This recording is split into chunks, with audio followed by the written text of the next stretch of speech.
Hi, and welcome to another episode of Hot Takes with me, the Silver Fox. The SNP are a disparate group of ideological extremists. They're hell-bent on pursuing a radical nationalist agenda rather than seeking to create a Scotland that making it a better place for all to live in. And it is this toxic nationalism, which is why they are constantly seeking to create differences and grievances between Scotland and England. And it's even if those differences are detrimental to the health, safety and security of those living in Scotland. They've still got to have those differences.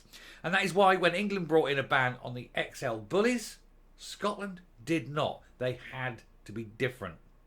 They knew these dogs were dangerous, but they thought that doing the same as England was anathema to them. They didn't want to be seen as following the party line, as it were, until the first attacks happened. And it was then that they realised that they had to U-turn on this policy. They had to make it look as though they were doing something. And they were trying to make it out as though, oh, look, now we're doing this because we are concerned about the safety of people in Scotland.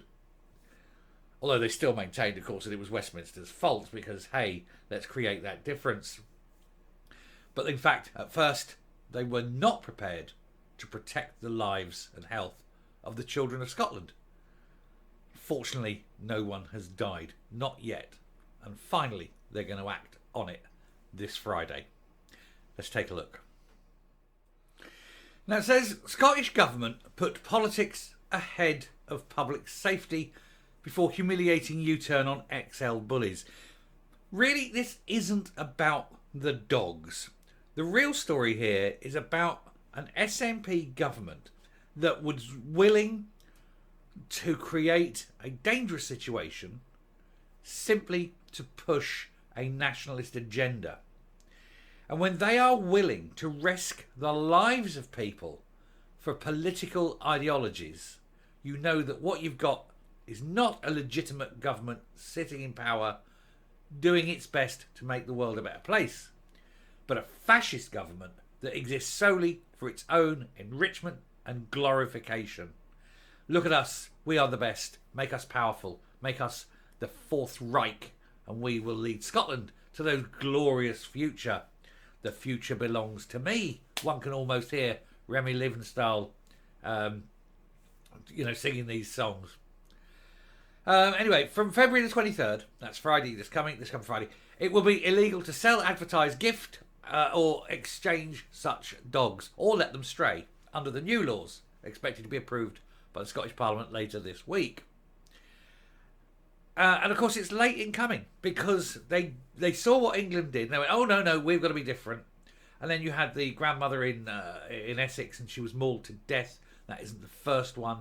And you're getting grown men hospitalised from these dogs. Now, if a grown man is hospitalised, what would it do to a small child? It would eviscerate them. And yet the Scottish Government didn't act until effectively it was shamed into doing so. Now, as I say, this video isn't about the dogs. I don't care about the dogs. If the dogs are leashed, looked after properly, I don't want any of the dogs put down. I want them cared for. I want them looked after, but I don't want them bred. I want them to just live their lives and then that's the end of them. I think that's the humane thing to do. But certainly while they're out in public, they've got to be muzzled. They've got to be, registered and whatever. So that's fine. But the breed must be allowed to die. Must be allowed to not breed and, just gone. Because it tends to be, and I'm not saying every owner, but it tends to be rather inadequate men who seem to think that by having one of these dogs, it increases the size of their rather inadequate penis or something. Anyway, the Scottish Government has been accused of putting politics ahead of public safety with the way it handled a ban on dangerous XL bully dogs. Humza Yousaf performed an embarrassing U-turn after Westminster banned the dangerous dog breed following a number of fatal attacks on people and other animals. However, the Scottish Government said they would not follow suit as the Dangerous Dog Act sufficed before announcing that a ban would indeed come in force across Scotland. Because eventually they thought, oh God, we've got to now, look. Because, they realised the fact is that the Dangerous Dogs Act wasn't suffice for these animals. And so if they were going to change it anyway, they might as well bring the ban in. But it's the fact that they had to wait until there were attacks and that people were attacked. Several attacks. There was one in Aberdeen, I seem to remember. And then there was one in the guy in the shop and all that. So there's been several actions, several attacks by these dogs. And eventually, that's why the ban came in. But as I say, this is a government so hell-bent on division, so hell-bent on creating that grievance with England, because everything that they do and everything that happens for them, they're looking through that lens of independence. How can we spin this? How can we make this an issue for independence? Every single thing, rather than there's a problem, let's solve it. It's there's an opportunity, let's use it. And so rather than fixing and making people's lives better, they're going in and highlighting the problems and saying this is something that we could solve if we had independence. Well, it's not washing. Their support is shrinking. More and more people are walking away from the party. More and more people are seeing this toxic brand for what it is. And sure, you're still going to get the swivel-eyed loons. Of course you are, because they've got nowhere else to go. They're so filled with hate and so consumed with their own indignation and self-righteousness that they can never admit that they were wrong. And so they have to stick there right to the end. The ultimate fascist, one may say, right to the end. And it'll be the hill they die on. But they will, because the whole party is going. Now, Craig Houston, I've been saying it for some time. I'm not taking, this isn't personal glory, I'm not saying it. I've been saying for some time about tactical voting. And hold your nose, one election only. And there was a video the other day from Craig Houston. He's saying the same. And between us, there's a lot of people who watch either individually or a lot of people that do cross. I've seen people commenting on his as well as on mine. So we know that there's a lot of people watching, a lot of people aware that it is the only way to bring the party down is with tactical voting. I'm calling for it. Craig's calling for it. Lots of people are calling for it. If you're in a Labour area, vote Labour. If you're in a Conservative area, vote Conservative. But if you're in an SNP area where your current MSP or MP, it'll be MP at the general election, is an SNP, look to see who's second. Look to see who is the one most likely to oust the SNP and vote for them. Hold your nose and vote for them. If you're a Tory and you have to vote Labour, vote Labour. If you're a Labour and you have to vote Tory, vote Tory. It's one election only. And when they go, they lose all the money that they get as being an MP, which they have to give like 10% or whatever it is across to the party. They lose the list money, and they lose everything. They lose as much as we can. If we can get as many of them out, and they don't have the money there and the wherewithal there to launch a campaign, and you can keep costing them more and more and bankrupt them. And that will be the end of it, because there'll be no way back. And once they're bankrupted and gone, they have fewer and fewer people paying the money in.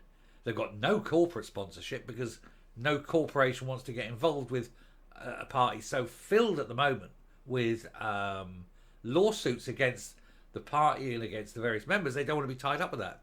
They've got to keep their distance because, hey, don't want to be dragged into this.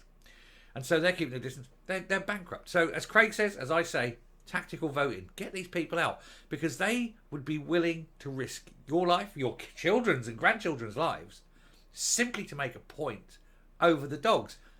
But as I say, this video isn't about the dogs. This is a video about a bunch sitting there on the benches of Westminster, sitting there in Holyrood, who do not have your vested interests at heart. They have only their own glorification and their own enrichment. And that is why Angus keeps flying all over the world. He's doing it now because you're paying. He's not going to do it when he has to pay. So we'll just round this off here, because I've more or less said what I want to say, but we might as well do. Scottish Conservative MSP Jamie Green said, while the SNP ministers have been dragging, kicking and screaming to finally do the right thing, it will be August before the full ban is in place in Scotland. Everyone knew the SNP should have followed the sensible UK ban announced in September, but Humza Yousaf put in stoking constitutional grievance ahead of public safety until he was finally forced into a humiliating and overdue U-turn. Said the Scottish Government's continued dithering and delay has led to an inevitable influx of XL bully dogs from England and to a rise on attacks of people in Scotland, like the horrific incident we saw in Hamilton a few short weeks ago. And yeah, Hamilton was the one in the shop, and of course you also had the one in Aberdeen as well. Now, these people who own it, they can do 6 months in prison. They can have a £5,000 fine. I don't think either of those is enough. If you have a dog and it kills a child, I think you, as owner of the dog, should be put in prison for the remainder of your life. And start dishing out things like that. And all of a sudden, these kind of dogs will not be as popular as once they were amongst the inadequate men who like to walk around with a dog on a rope. Coming up. Had Humza Yousaf and the SNP actually thought about it, they would have seen in advance that this XL bully ban would have happened anyway. And so they would have been able to jump on it straight away and say, yes, we're equally concerned about the safety of people of Scotland. But they didn't do that. They said, no, we'll stir up the grievance. And then you get a tax. And I say, thankfully, nobody killed. But that's more luck than judgment. It isn't anything to be proud of. It is something that happened. And you have to ask why it happened. And it happened because the SNP is not a legitimate party. They are extremists. They are socialists. They have a political axe to grind. And they are not elected in order to serve the people. They're elected to serve a cause. And that, as history has shown us, is always dangerous. Thank you very much for watching. Do please hit the subscribe button, ring the bell, leave a like, leave a comment, please share the video. And until next time, stay safe, stay well, and remember that they are all truly awful people. Bye.